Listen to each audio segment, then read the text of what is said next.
Hi Aquarius! Welcome and this is your reading. Be open-minded po, hindi po halos lahat makaresonate. Kaya piliin nyo na lamang. And thank you nga po pala sa mga nag-subscribe, lalo na po sa mga bumabalik. Marami pong salamat. Give me the message for Aquarius na yung mensahe sa'yo. Give me the message for Aquarius na yung mensahe sa'yo.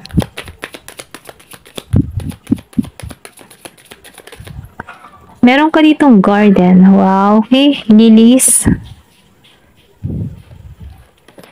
Nafe-feel ko dito, no? Nagiging kang positive yung energy mo. Kumbaga, mayroon ka mga binivision, mayroon ka mga pangarap na gustong makamit dito, okay? Kumbaga, no, mas priority mo muna yung karera mo. Ito lang nakikita ko. Nagpapahinga ka muna din dito, no? Kung marami kang na-experience dito na sobrang pain, sobrang sakit na. Nafe-feel ko dito yung kapahingahan mo, okay? Nararamdaman ko dito na magkakaroon ka dito ng masaya, okay? Kumbaga, no? Meron ka ditong gagawin or nagre-relax ka muna dito. And then, nakikitaan ko rin dito yung iba sa inyo, merong kaibigan na patungo sa'yo, okay? And then, yung iba naman sa inyo, new love, yung patungo. Ito lang yung nakikita ko. Kasi meron ditong clouds. So, nakita ko rin dito sa clouds, meron ditong tao na patungo sa'yo. Pwedeng humingi ito ng tawad kung kilala mo man to, okay? Then, nakikita ko din dito, meron itong mga desisyon or pwede rin sabihin, naninindigan na to sa kanyang mga desisyon na gagawin. Kung meron ka man ditong past person or meron kayong away na hindi pinagkasunduan dito, nafe-feel ko dito na may paghihingi ng sorry sa'yo, okay? Tutungo to sa'yo. Kung gusto nito magkaroon kayo ng kaliwanagan dito sa connection na to. Ito lang yung nakikita ko. And then, nakikita ko rin dito, lumayo ka dito. Ito lang yung nakikita ko sa fish. May paglayo or umiwas ka dito. Or pwede rin sabihin, ikaw yung inalisan dito. Pero ganun pa man, nakikita ko dito na may pagbawi itong gagawin dito. Ito lang yung nakikita ko. Meron ditong gustong makipagbati dito sa garden. Gustong maging maayos yung connection. Magkaroon ng kapayapaan. Then, sinabayan pa ng lilis.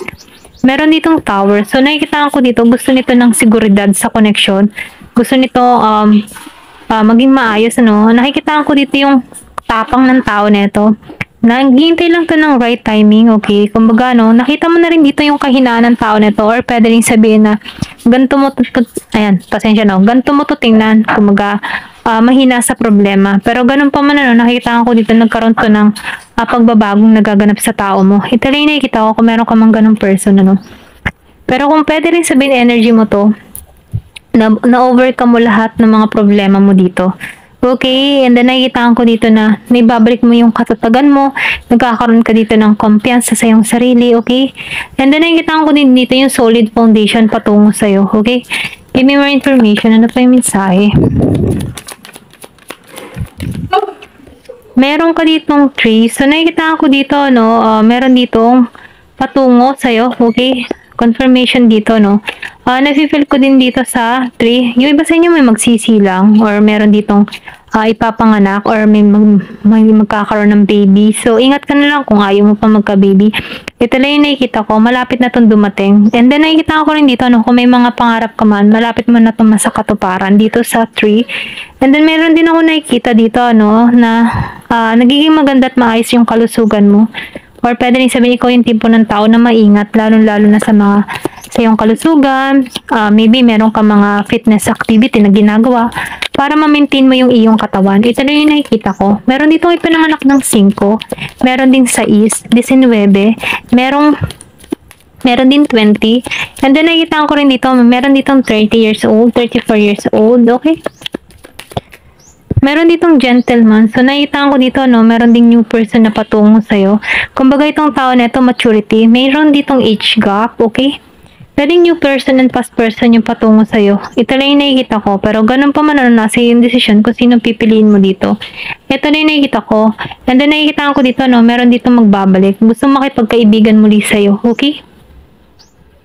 Ayan. Kumbaga, itong tao nito, gentleman, nakaranas din to ng mga kabiguan sa buhay. Kumbaga, nalampasan din niya yung mga pagsubok niya sa buhay dito. Ito lang yung nakikita ko. Pwedeng marami kang matutunan sa tao nito. Okay? Sa experience niya, lalo na pagdating sa buhay. Ito lang yung nakikita ko. Give me more information. May pagka-matured na to.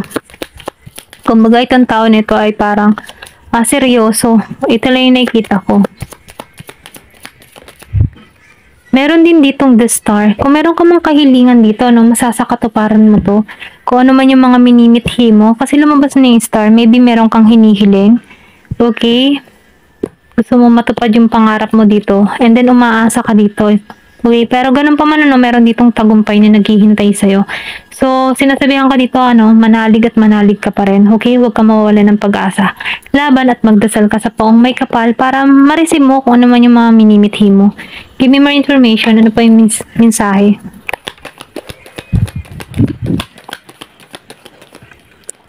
Ayan. Meron ditong sunrise. So, nakikitaan ko dito na magkakaroon ka ng mga panibagong adventure or pwede rin sabihin natin na bagong ideas, okay?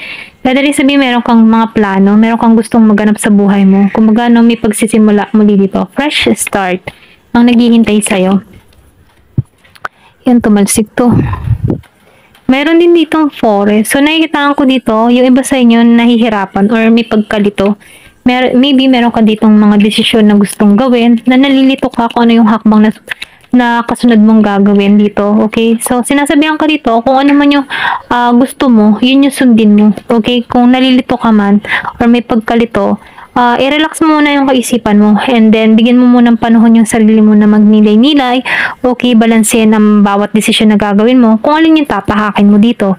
Meron ditong bell, so meron ditong announcement ka marireceive, okay? Or pwede rin sabihin, may magandang balita na parating sa buhay mo.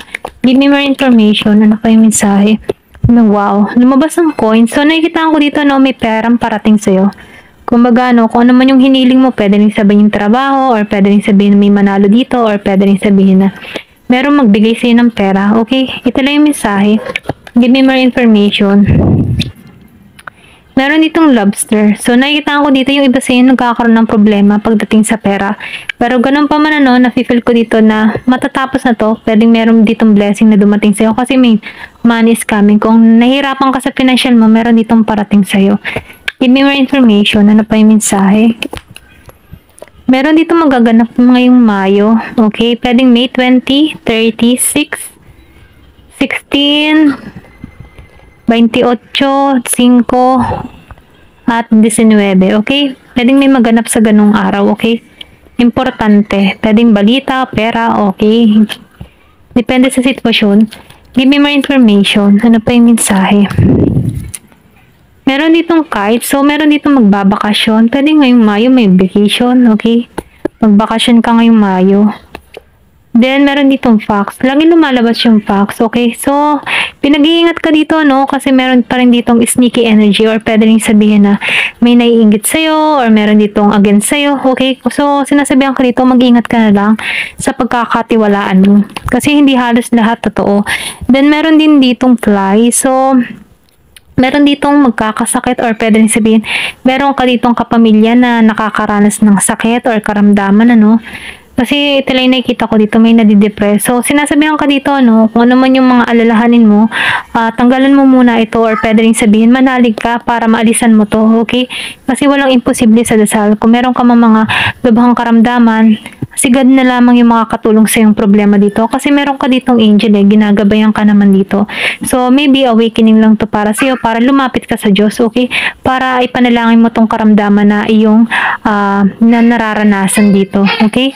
Then, dito, pay attention to your work. So, nakikita ko dito yung iba sa inyo, magiging busy or pwede sabihin pagtutuunan yung kanyang trabaho. Ayan, ito lang po yung nakikita ko. Ayan, hanggang dito na lamang po. Thank you for watching. Love and peace.